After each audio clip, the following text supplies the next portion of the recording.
Welcome to Silent Sales Machine Radio, Business Building Warrior. I'm so glad you've chosen to spend a few moments with us today. We've got some pre-recorded content today since it's the weekend update, but it's probably content you haven't heard unless you join us on a regular basis for our live Monday night Q&A sessions with our entire community. Man, some good questions happen when we do that, and we'd love to share the questions and responses with you. That's what we do on our weekend updates. We'd love for you to join us some Monday. It's open to anyone in our community. The best way to hear about these and to get the links you need and participate is to be part of the free Facebook group. There's a link at silentjimdotcom to that free Facebook group. Jump in there.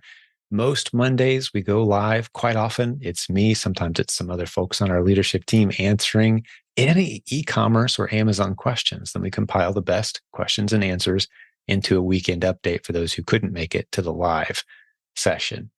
So that's what we've got for you today. Hopefully you're enjoying your weekend. Thanks for taking us along. I'll cut right to the chase. Let's jump right into the content. Let's see what the team compiled for us today. My name is Jim.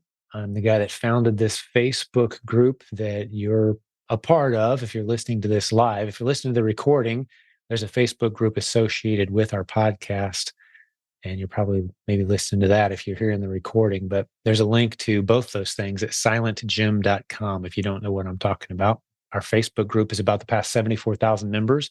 The theme in our Facebook group, which is completely free, full of members from all over the world, is using the internet creatively to launch and grow multiple streams of income. And that enables you to live the life of your dreams, to set the financial concerns aside through multiple streams of income and be able to do the things that you love doing with your family, serving God, going where you want to go, doing those things that matter the most to you. We love to use the internet as a tool to make those things possible. We start off with a focus on Amazon because half of all transactions online any given day in the United States are happening on Amazon.com. All the other million websites you've heard of share the other half of the action. The next 5 closest competitors to Amazon, all combined, are smaller than Amazon. So we go where the eyeballs are. We go where the shoppers are. We take you to Amazon, and there's dozens of ways you can monetize on Amazon, but we've identified one that is the lowest risk, lowest learning curve, highest odds of you putting some money in the bank as you learn the landscape, and that's what we teach to 99% of all our new students. We call it the replens model. We don't want you to stay there forever. Some people do. That's fine. They build 7-figure businesses with their spouse, working hard out of their home. Beautiful businesses, just the replens model. That's great. That's the base model we teach in the Proven Amazon course. But we also love to see people grow well beyond that and venture into, again, multiple income streams using some other creative strategies. On Amazon, off Amazon, there's many things that we talk about in the Proven Amazon course. Let's talk about that course for a moment. And again, if you've heard me say all this before, I apologize. But if you're new, this is very valuable information.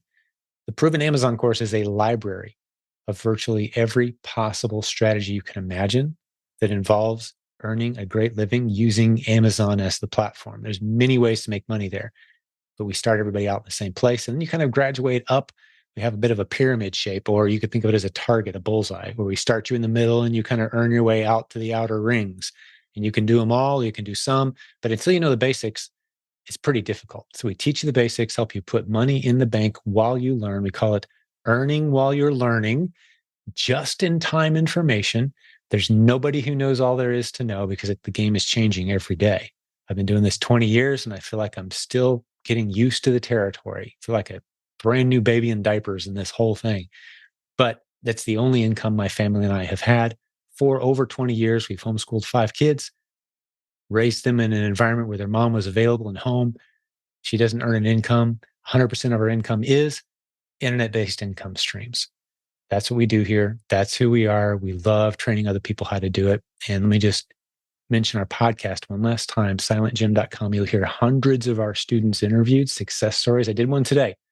Kid with a college degree, fresh out of college, doesn't have to put out resumes and go get a job.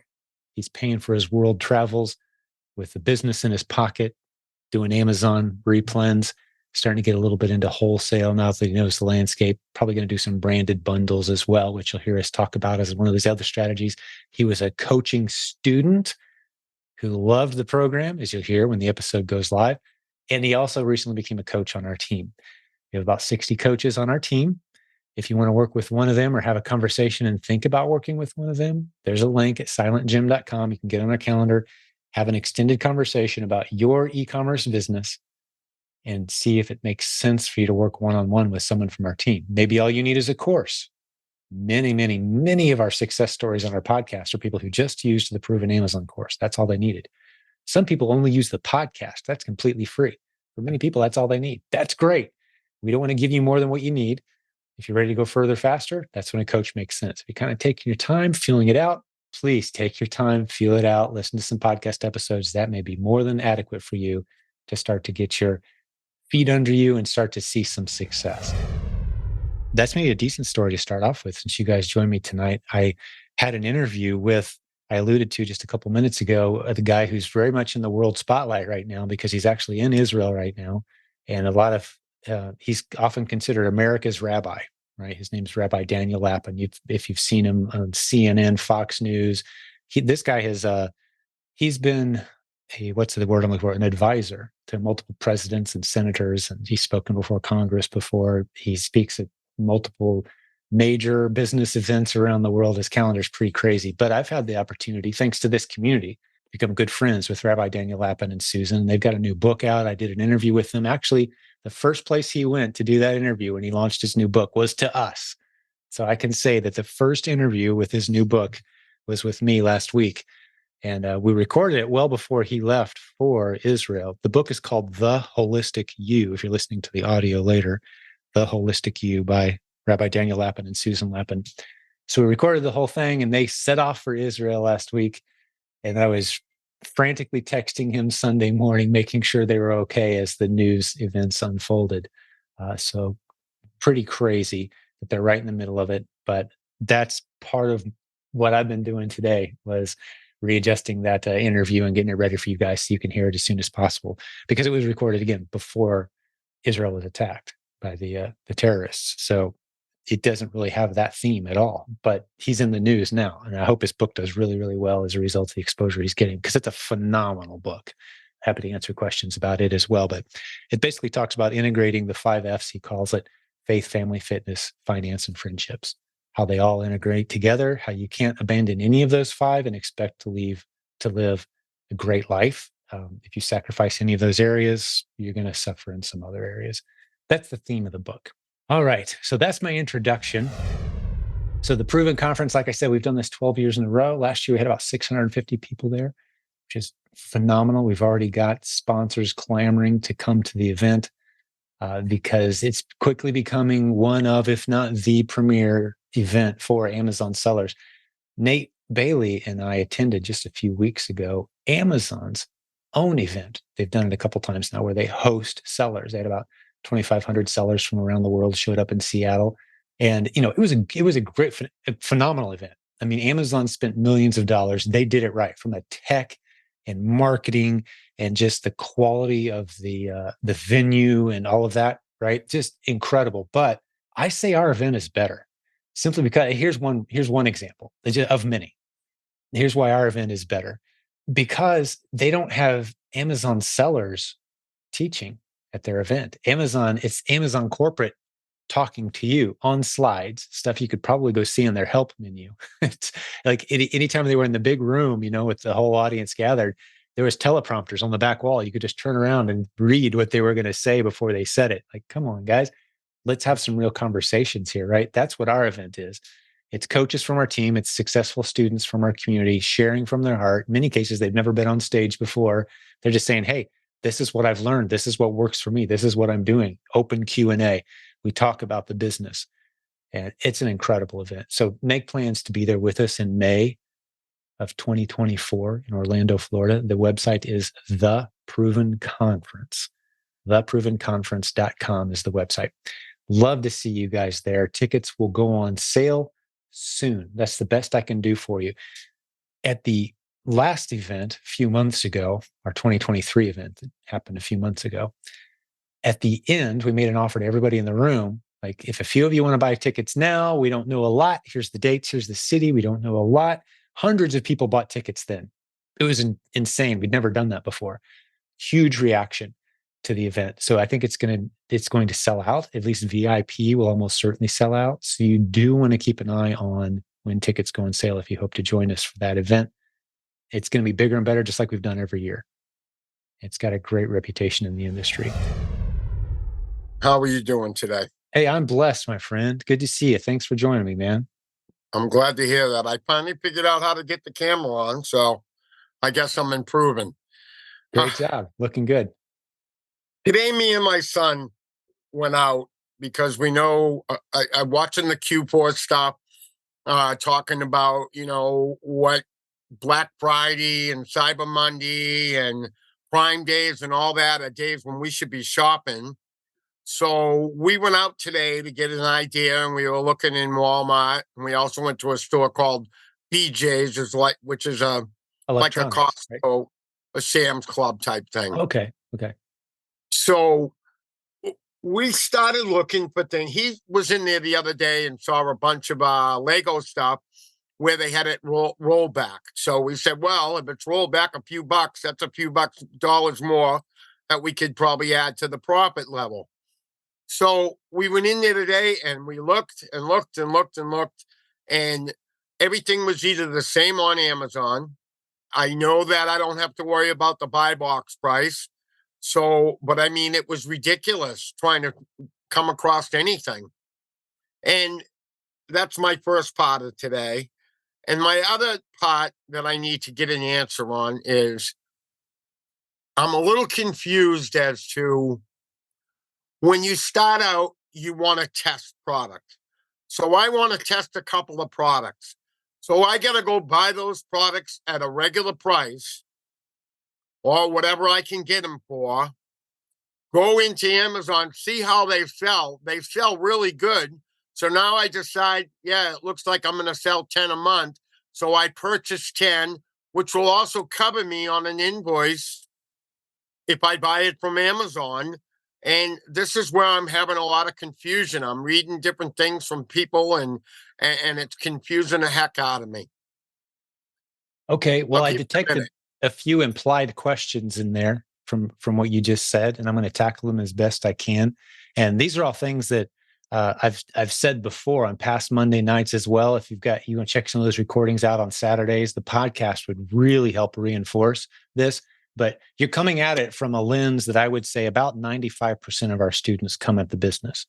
And one of the more difficult tasks we have initially when new students come into our community is adjusting the lens through which they're looking at the Amazon opportunity. Because the lens most people look at it through, especially if you've ever sold anything on eBay before, is I'm looking for profitable products. Where are the profitable products? I looked at a bunch of products and none of those products were profitable products. You need to remove the word product from your vocabulary because you're not going to find, you may find some profitable products in the clearance aisle.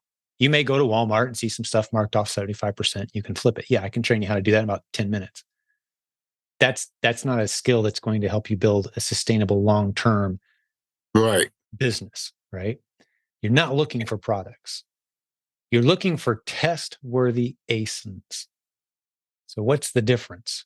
Those products that you and your son looked at, I would venture to guess, maybe you scanned a barcode, or you just checked Amazon real quick. If you moved on super fast as you're looking at those products, you're like, nope, bad price, nope, price the same on Amazon. You got to realize that product, any of those that you looked at, could be listed against multiple ASINs. This is where I use my bag of marshmallow illustration. You ever heard me talk about marshmallows before, William? Yep. Yeah, hang with me. I know where you're going with this part of it, and I'm trying to get this across to my son because it's me and him that are kind of doing this business, and I'm helping him get it going. Gotcha. Okay. So the Replens model is based on not finding good products. It's based on finding ASINs that are worth testing against. And my marshmallow example, you can share with your son later, this is being recorded, is this. You go to Walmart, you see a $2 bag of marshmallows, you scan the barcode, it says it's selling for $2 on Amazon, so you move on. Bad product, right? No.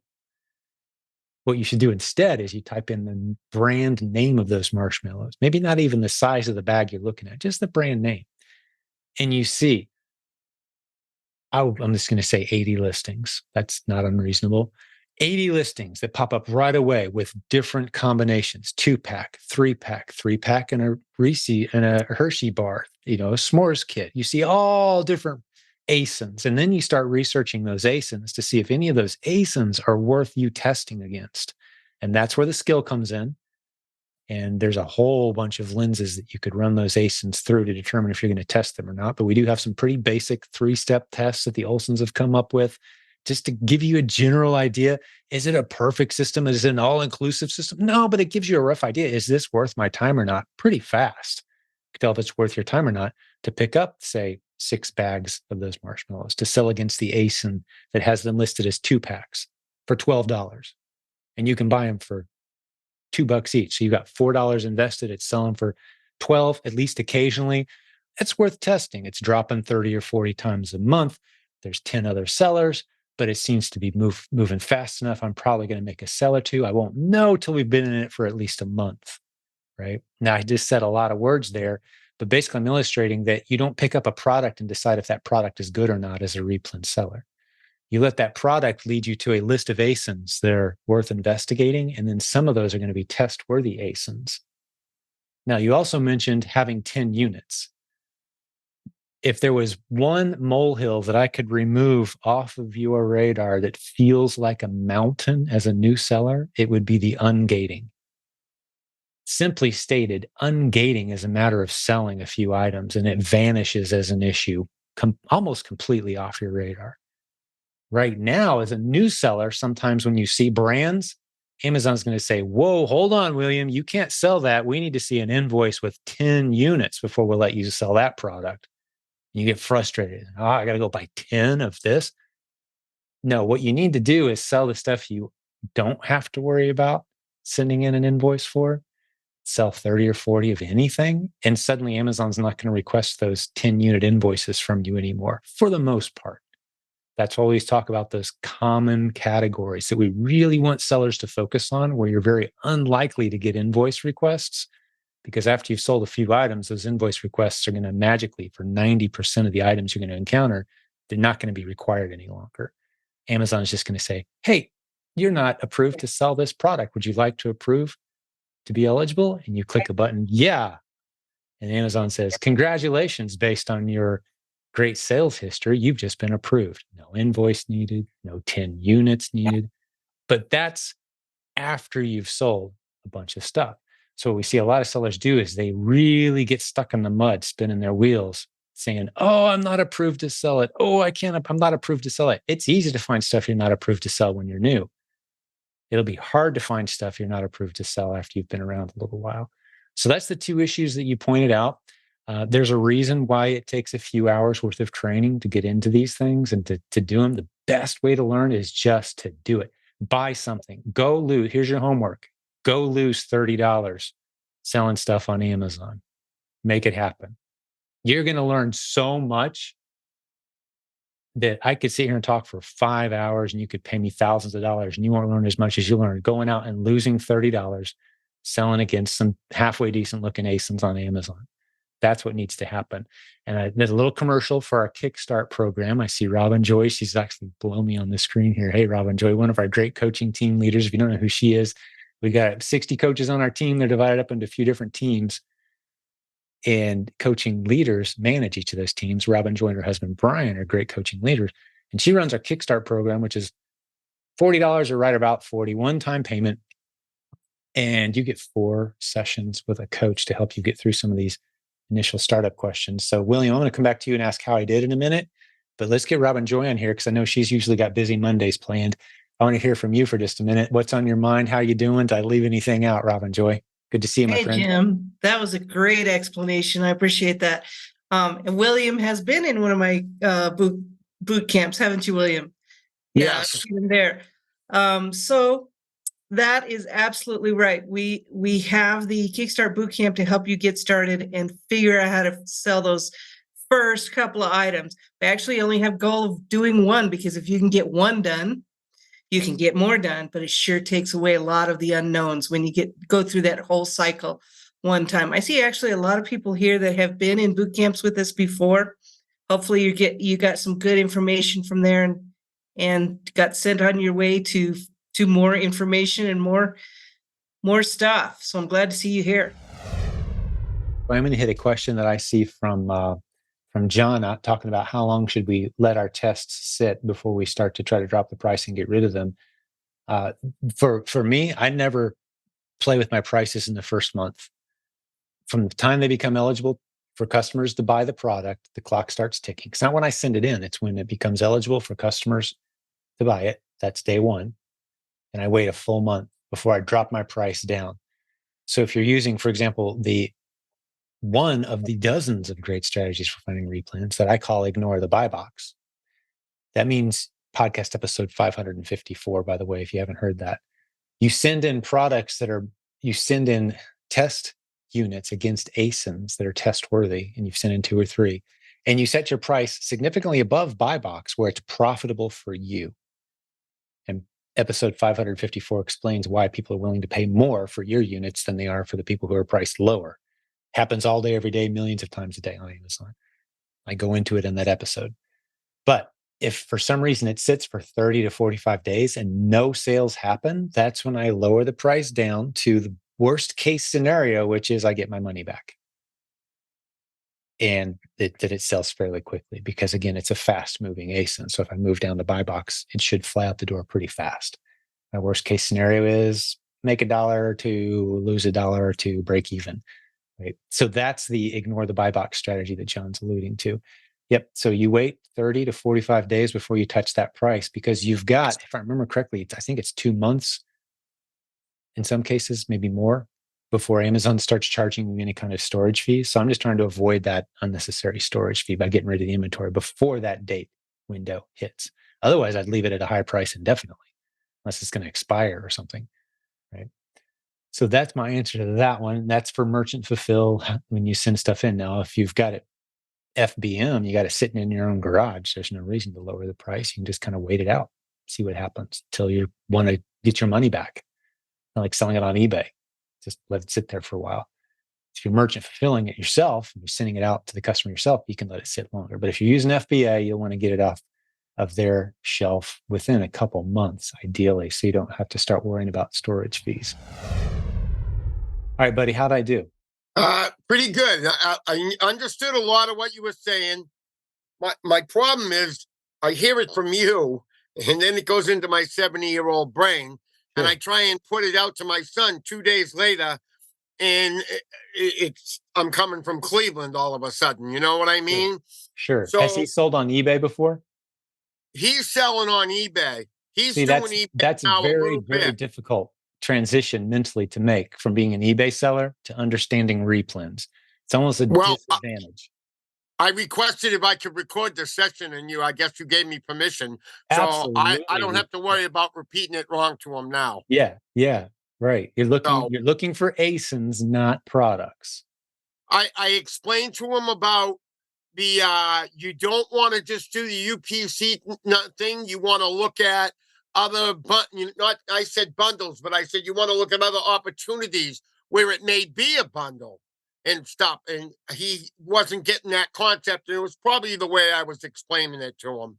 So I'm determined we're going to do this. That bag of marshmallows is going to appear on dozens of ASINs. In some cases, they're duplicate ASINs. I watched you explain it all, and it made so much sense to me. Yeah, I'll give you an example. I had a box of tea that we sold. None of it was in English. I can't remember what country it was from. I bought it from one of the small ethnic grocery stores near us. It appeared on Amazon in 6 or 7 places. 4 of the places it appeared were a single box of that tea for very different prices, but none of them were very profitable. Then one of them was a 2-pack of that tea, and it was a ridiculously profitable price on that ASIN, but it only sold maybe 10, 15 times a month. But there was only one other seller. So that seller and I made money on that tea, selling 2-packs. Had we scanned the barcode, we wouldn't have ever seen that 2-pack. It was a very buried listing. It only sold, like I said, 10 or 15 times a month. But every time it sold for either that other seller or me, I made $7 or $8. So 5 to 7 times a month, I made $7 or $8 on that particular ASIN. I haven't looked at it in a long time. Maybe we still do sell it. I don't know if my team's still on that one or not, if it's still a good ASIN or not. But that's an example where if you just said, hey, Jim, is this box of tea a good product? I would say, I don't know. Let's look at all the ASINs where that product appears, see if any of them are worth testing against, and then find out if any of those tests succeed. And then we'll know if for that sale in specific, it was a profitable sale or not. Our worst case scenario is break even if we do our research the right way, right? So that's a much longer answer than, is this a good product? You follow? Excellent. Yep. Excellent. And that's hard for an eBay brain. It really is. It took it a while to sink into my brain because I had an eBay brain looking for good products, looking for good products. No, you're not looking for good products, man. That's Hopefully not how the game is played. Hopefully that what you just said, he'll listen to and he'll make sense of it and it'll make sense to him. I hope it helps. Yeah. Because he's right on board with wanting to do this and he's Of course. pretty sharp about it and with the doing the Keepa end of things too. Beautiful. Yeah. But the more you learn about Keepa, the better you'll be at this as well. Podcast episode 369 explains why that's true. There was a question about categories for new sellers, and I posted the categories that most people are approved to sell in when they first open their categories. Let's read through that again, just in case there's an audio-only version of this later. Sure.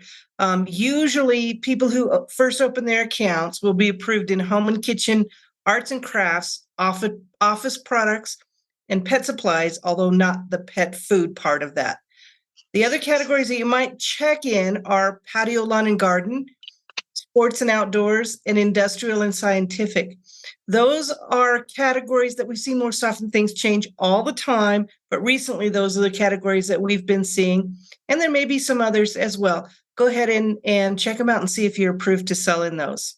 Yeah, it doesn't mean you're going to be approved to sell all brands in those categories, Right. but a lot more brands than, say, grocery as a new seller.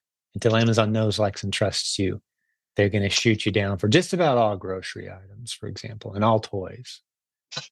But they can get to know, like, and trust you in those other categories. You're not going to run into the requests for invoices and for ungating and all of that. You're going to see some ASINs here.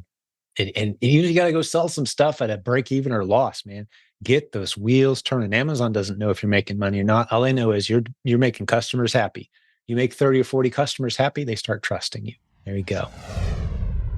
Hello, Jim. Nice to meet you once more. It was last May, I think we spoke after the boot camp session, right?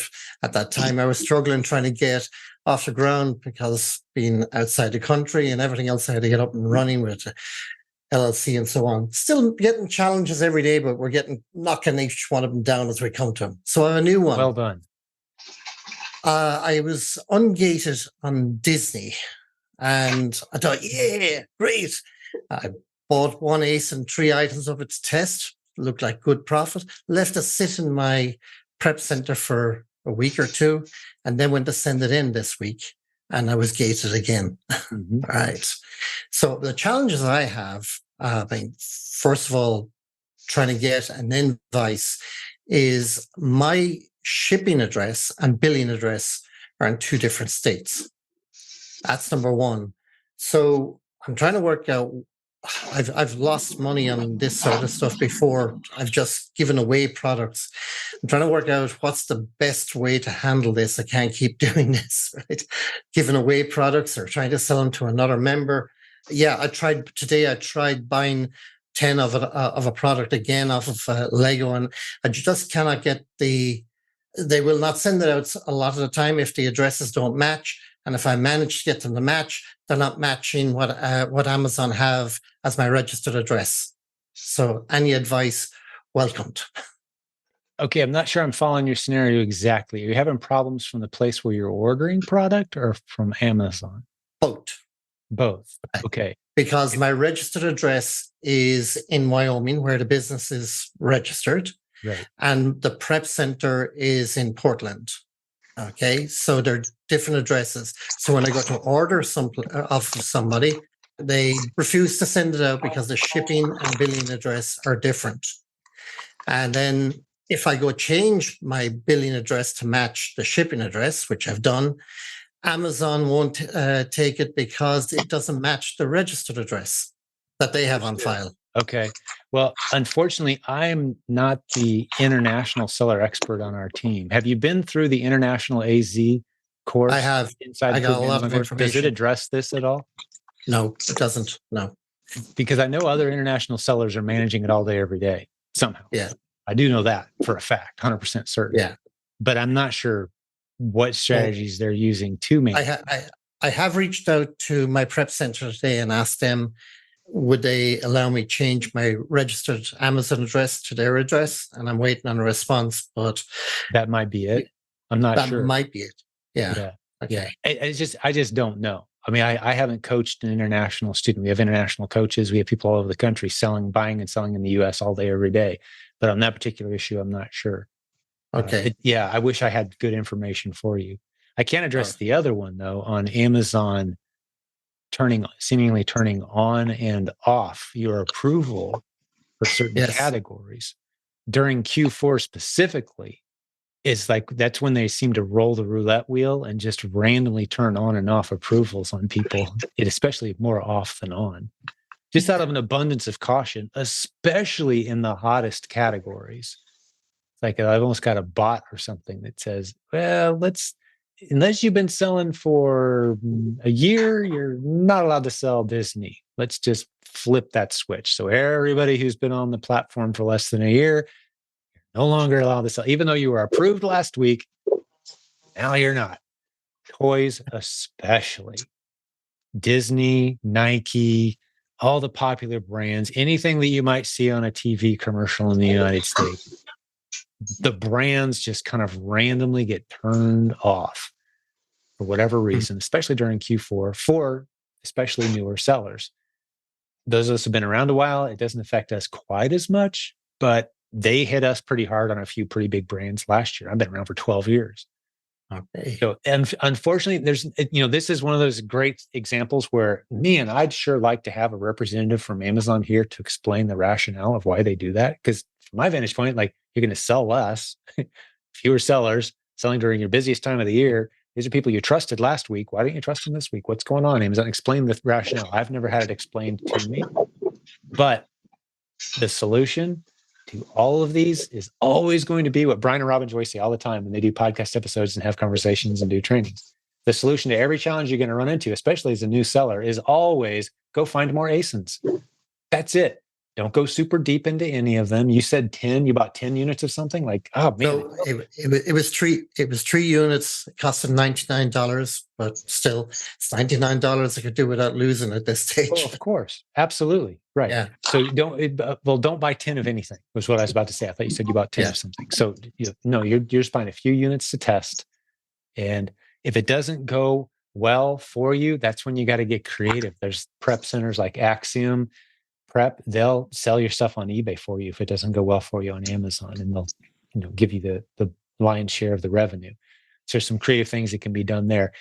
I'm not here to say it's easy to get this business rolling, especially when you're international and dealing with some of those challenges. It's not easy, but it is by far the lowest hanging fruit business model that I've seen in my 20 years, which is why we focus on it. But we do have plenty of people that say, you know what? I think I just want to write that book. I think I just want to do this other thing. I'm not here to talk people into this. I'm just saying, if you're not sure what other business model you want to look at, man, I love this one. We've got hundreds of success stories on our podcast. Many of them are international. But if these challenges become more than the risk you're wanting to take, that I can't do much. But I can say it sure beats having spent thousands or tens of thousands on something that falls flat. I mean, you spend 10, I will be here in there, 2 right? You're dipping your toe into the water nice and slow. It hurts to lose those funds, but at no point have we lost even hundreds, let alone thousands. We're talking a few dollars here and there as you're learning the ropes. So I guess that's my defense of the system for someone who's trying to figure these things out. But I would say that would be a great post to make in the Facebook group, what you said, Thomas. Yes. Here's a challenge I'm running into. Has anyone else run into it? I guarantee you that there's 500 people that have. and they're going to have some creative solutions that are outside of my scope of understanding. Okay, great. All right. Yeah. Experience. Like I said, I will be here in a year, 2 years' time. I've learned so much since I last spoke to you. I've learned VPN, virtual computers, found loads of ways from listening to podcasts. There's ways to work around everything. This is just my latest roadblock. Well, and let me just encourage you for a moment, Thomas. And I love the way you phrase that, just the latest roadblock. There'll always be new roadblocks. As soon as the smoke clears on this one, there's going to be a new mountain coming into view. And you're like, whoa, how am I ever going to climb that? And that'll be a molehill in your rearview mirror soon enough. That's the journey. But let me just encourage you. I hadn't told you this before. Living outside of the US, you have a load of advantages that the rest of us don't have. There are brands, there are connections, people within walking distance of where you're sitting right now that could completely change your life, and you could change their life with the skill set that you have right now. Help them get their brand introduced into the US market. You've got the connections. Help them start selling online. Help them get rocking. The people you know in this community, the connections you've made, the skills. You're an invaluable resource to people you haven't met yet. Meet them, form those relationships. You've got a lot of advantages being right where you are in the world. And I say that to anybody who lives anywhere. You're uniquely positioned. Great. Thank you very much. Yes, sir. Thanks, Thomas. Appreciate you, man. I just have one really random question.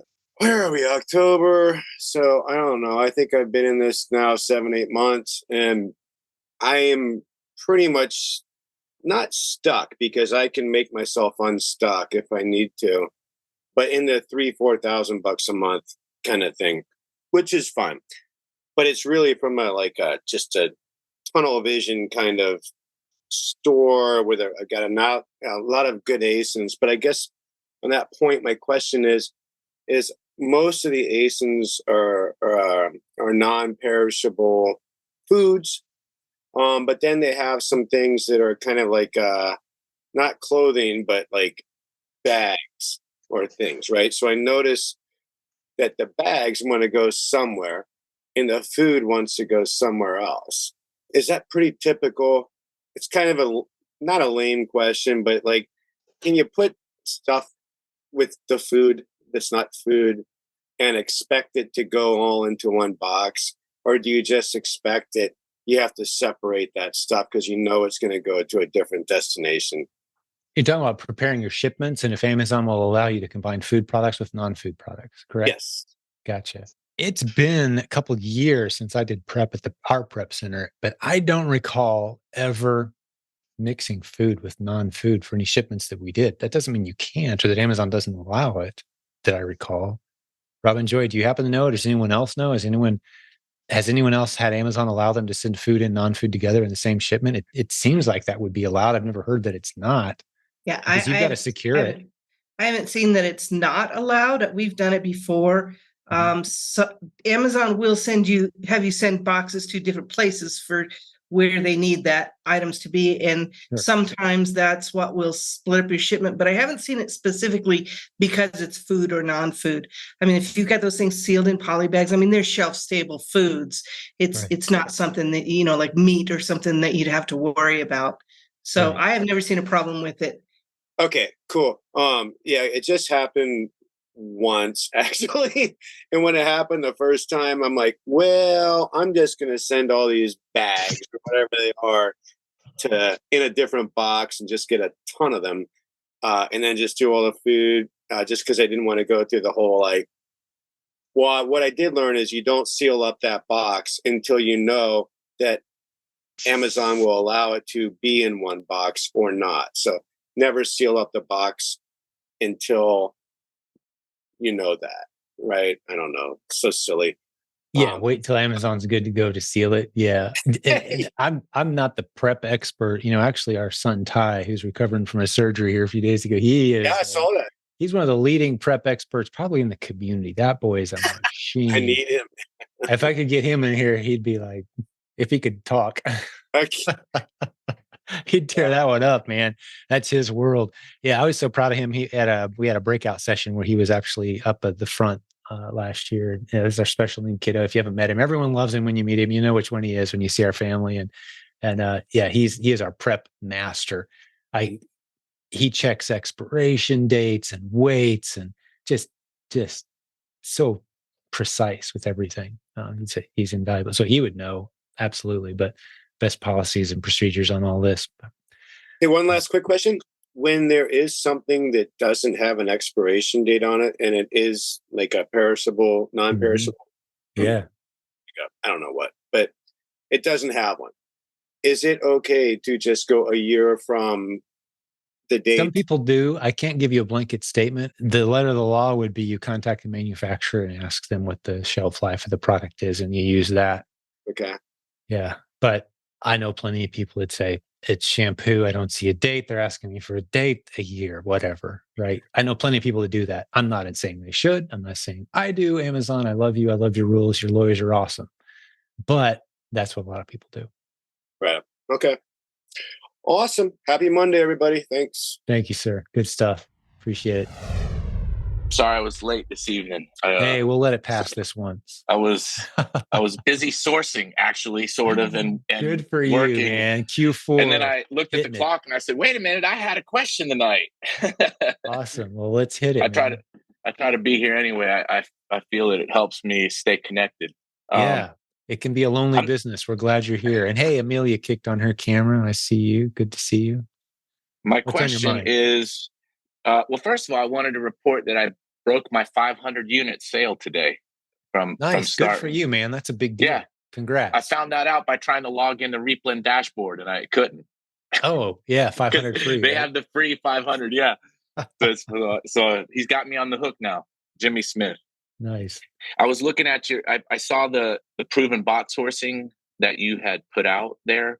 Yeah. And my question specifically was, and I'm not sure that I'm ready to jump into that or not. I mean, I've got a couple of, monthly expenses already, the repricer, but what caught my attention on this was the bullet points on the process, generate a product list and then run the list through any number of matching software tools to find the winning ASINs.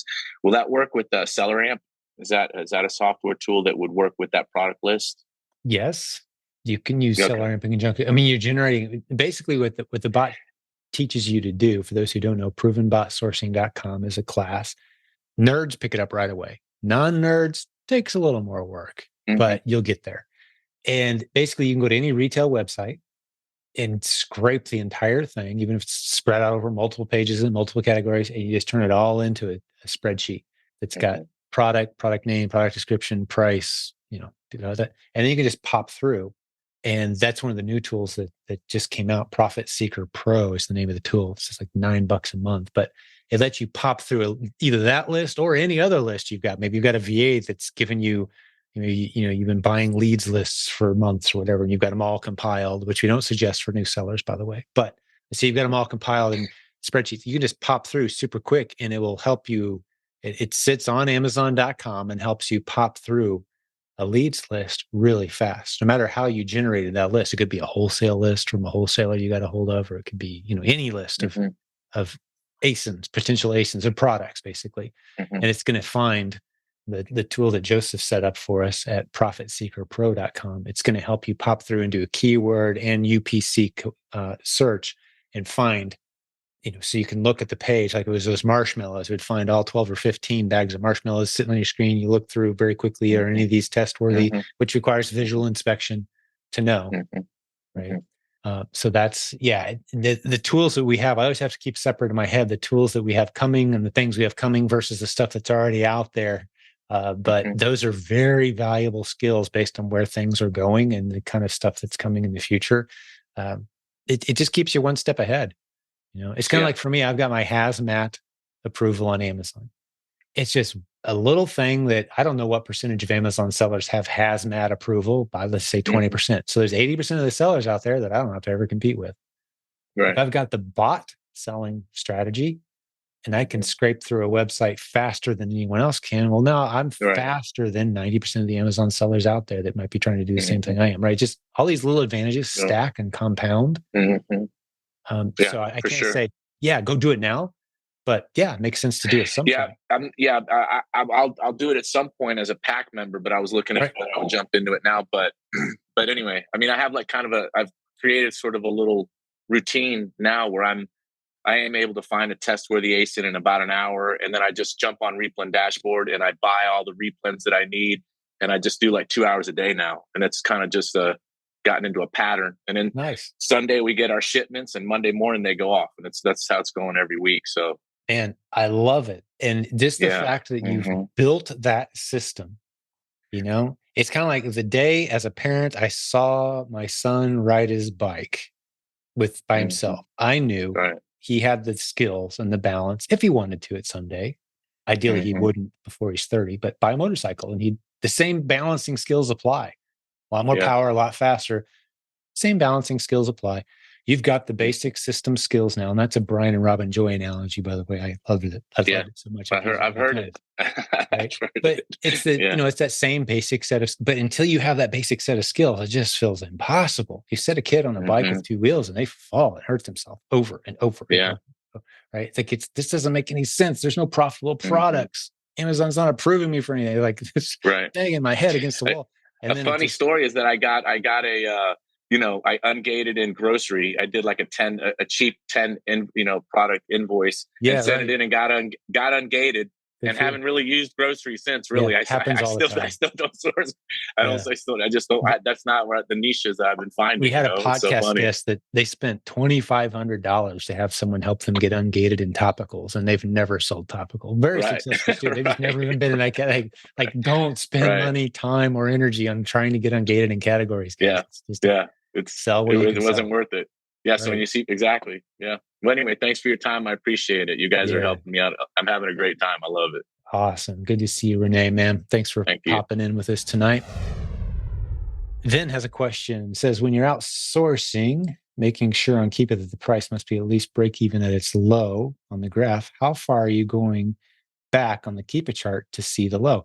That's a well-stated question. And then in case someone didn't understand what you're asking there, I'm going to fill in a little bit and then answer the question.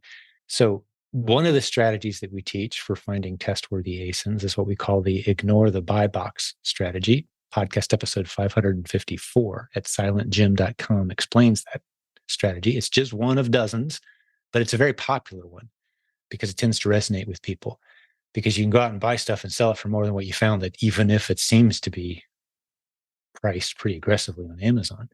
But the fact that it's selling so fast means you can sell it for a higher price.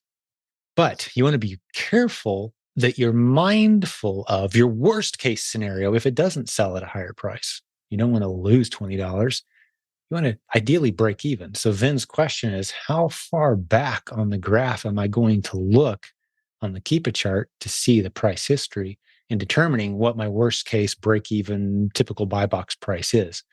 For me, I'd like to see at least 2 to 3 months of fairly stable pricing. If the price is kind of dropping and the number of sellers is crawling up, well, that's a bad time to test on that ASIN in general. Just a bad time. Someone's added it to a buy list somewhere, a leads list somewhere. People who don't know what they're doing are hopping all over and buying everything on some leads list they signed up for. So it had 10 sellers a month ago, and then it has 14 a couple weeks ago, and now it has 18 sellers yesterday. There's more sellers. The price is kind of starting to trail a little bit down to the right. I'm not going to test on that ASIN. I'd like to see 2 or 3 months of fairly stable pricing at the buy box level, and then I'm going to come in above buy box on that fast moving ASIN and then wait 30 to 45 days, knowing my most likely worst case scenario is I'm going to get my money back. So that answers Vin's question, how far back? That's how far back I look. You're going to be super conservative, look back further than that. On Keepa, you can open the graph up all the way to a year, or you can grab the full history if you want. But that, going back past 6 to 9 months is kind of irrelevant data at that point, unless it's a seasonal item and you can see the yearly spike. Like you'll see some inflatables, for example, the Snoopy Christmas inflatable every year, November, December, spike, January, back down, nothing, right? So you'd have to look back a year to see some of that activity. And the number of sellers and the price just shoots up simultaneously. The number of sellers and the price just kind of drops back down simultaneously after. Those aren't necessarily replens, but you can make some good money going after some of those Christmas finds. If it's moving fast, if it's moving 40, 50 times a month, it drops. And when I say moving, that means 40 or 50 drops means it's selling 2, 3, 5, 700 times a month probably. And there's a handful of other sellers. That's fine. I jumped in alongside 40 other sellers on a 2-pack of suckers, Halloween candy suckers. like caramel apple something, 2 or 3 pack. I can't remember what it is. And we snagged up a few test units. As soon as they hit the warehouse, they were sold at a nice profit, right alongside 40 other sellers. We weren't the lowest price. We weren't the buy box price. They just snapped up because they hit a warehouse near us, and somebody who wanted them bad enough saw that we were the only thing near enough to get it within a day or two. They grabbed it, right? So lots of opportunities like that. But the only way you find these things is by testing. You just got to get out there, and you got to get out there and test. Be willing to possibly break even, possibly lose a little bit. But in a lot of cases, especially as you get your wheels under you, man, you're going to be able to do really, really well with this model. William says, what highlights do you have from my meeting with Amazon that would be beneficial to you guys? Oh, that's a great question. Yeah, happy to cover this. We talked about it a little bit at our conference, our virtual conference as well, if any of you were there with us for that. But if you weren't, you haven't heard us talk about it yet, I'll start at the beginning of the story. A few months ago, Amazon reached out to us and said, hey, as one of the premier podcasts in the Amazon seller space, we'd love to have you at the Amazon Accelerate event. No charge. Like, wow, that's quite an honor. When we got there, Nate and I went out together. They paid our way, and I was curious to see how many other people they'd invited along the same lines as us.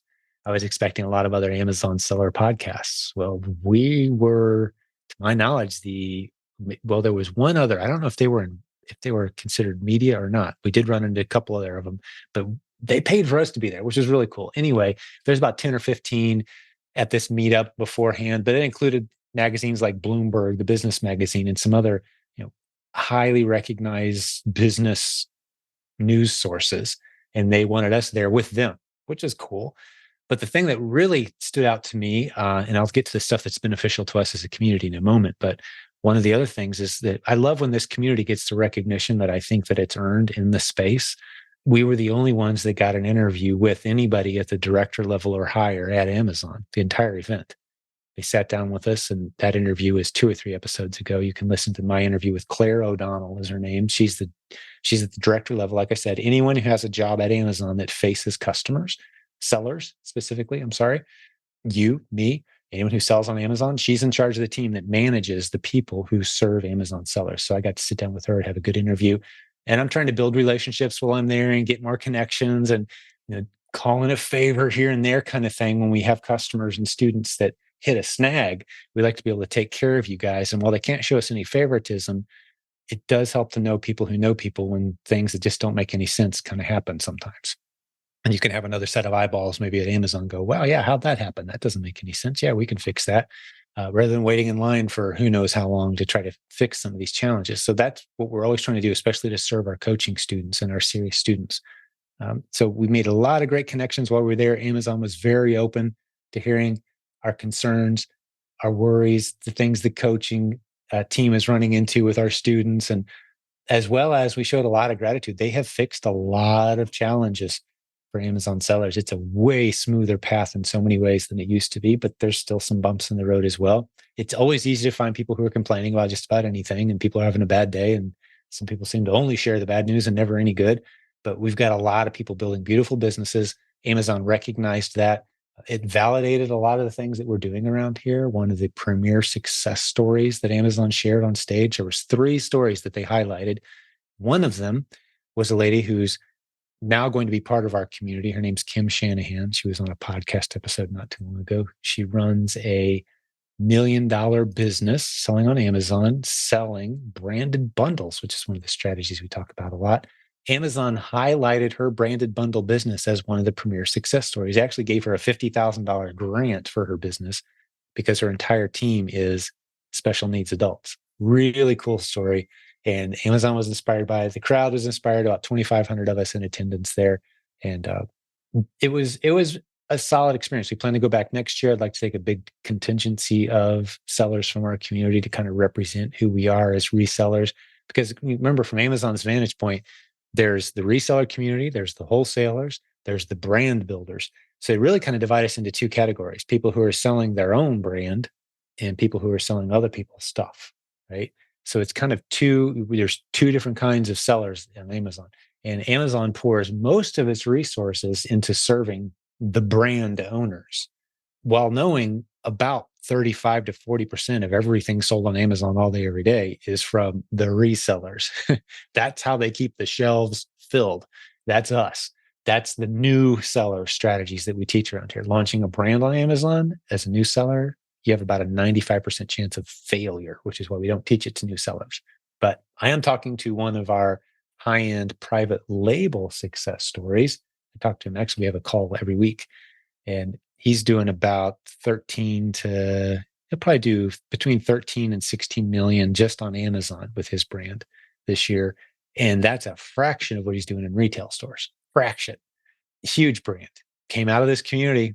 Clueless newbie, didn't know what he was doing, but we love working with students at all levels. The only reason I point out stories like that is we've got the experience. As you grow, we can help you in these other strategies, but you need to learn the basics. You need to get your feet under you, learn the landscape, take little bitty risks instead of huge risks, learn how this thing works. But those are some of the things I learned at the conference. Nate had so many great conversations with different Amazon departments and getting their names. And he really is he's a social butterfly. So he made a lot of good connections that are going to serve our community well. And like I said, next year, I think more of us should try to take a shot at going out to Seattle. And it's quite an experience. I mean, I would estimate Amazon put about $5 million into pulling off this event. Just, everything from lighting and snacks and rolling out the red carpet, making sellers feel loved. At all kinds of sellers, the breakout sessions, they had probably, I'm estimating 300 people from their team there on site in the convention center with us as we had a cool 2-day event. I think it should be 3 days personally. That's what our conference is. It's 3 days. That's that. If a listing has a pretty even FBA, FBM buy box split, is it always wise to dual list both FBA and FBM? The premise behind the question, I'm not sure I'd agree with. Just because there's a lot of other FBA and FBM sellers kind of split evenly, does that mean I should do the same? No. There's plenty of times where it's all FBM sellers. I'm going to say, like, man, I'm going FBA on this one. It's only FBM. I'm going to have a huge advantage being the only FBA seller. Massive. So I don't look at what other sellers are doing. I look at what opportunity I have. If there's other sellers doing FBA and FBM, might I be more likely to do both? I don't know. It's really more a discussion of when is it at your advantage to include merchant fulfill or FBM. 9 times out of 10, the best way to go is FBA. Gets it out of your house, gets it into Amazon shelf. More likely, more people are going to see it. It's going to sell faster. It's going to sell for a higher price. Blah blah blah blah. Get it out of your house. Get it out of your hair. That's the FBA advantage. Otherwise, you're kind of playing the eBay game. I'm going to store it until it sells. That's what merchant fulfill is. When does it make sense to merchant fulfill? Well, this is one of the conversations we had in our 4th quarter training. But to summarize, there's a whole bunch of stuff that you're going to be able to ship faster than Amazon can if it starts flying off the shelf. You hear stories in the 4th quarter, people going to the store, getting the hot stuff, listing it on Amazon before they take their cart to the register at the front of the store. It's sold to a customer. As soon as they get it home, they got to ship it because stuff is flying. If you took time to box it up and send it into Amazon, that Amazon had to check it in and unpack it and put it up for sale, that's 2 weeks or 3 weeks or more.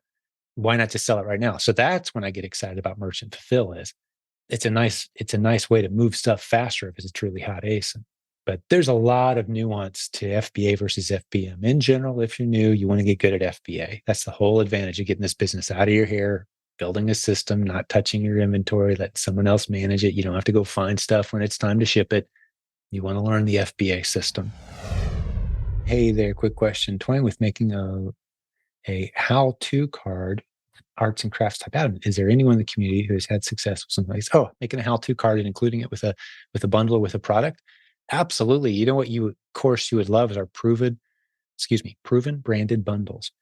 Proven branded bundles. Because with that arts and crafts how-to thing, I would suggest you put some branded items in there that people are going to recognize, maybe some popular items people might actually keyword search on. That's going to give your bundle a boost.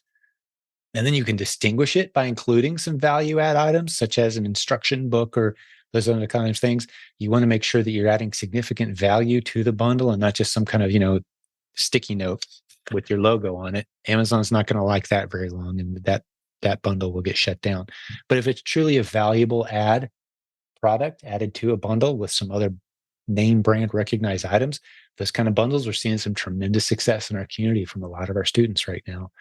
And you'd be wise to go through that training. It will be included at some point inside the Proven Amazon course, sometime in the next, say, 8 months or so, approximately. Typically, we launch courses, sell them by themselves separately. Huge discount for Proven Amazon course students. And then eventually it's rolled for free into the Proven Amazon course. It's kind of the Netflix movie model where you can go to the movie when it first hits theaters and you're going to pay a little bit, or you can wait till it's free inside your monthly subscription service. That's how I run the Proven Amazon course. But Proven branded bundles, if you're ready to start creating bundles, it's worth every penny. Jump into it. The class is in process. It's about halfway done right now, I think. But you can easily get caught up. I think you'd love that.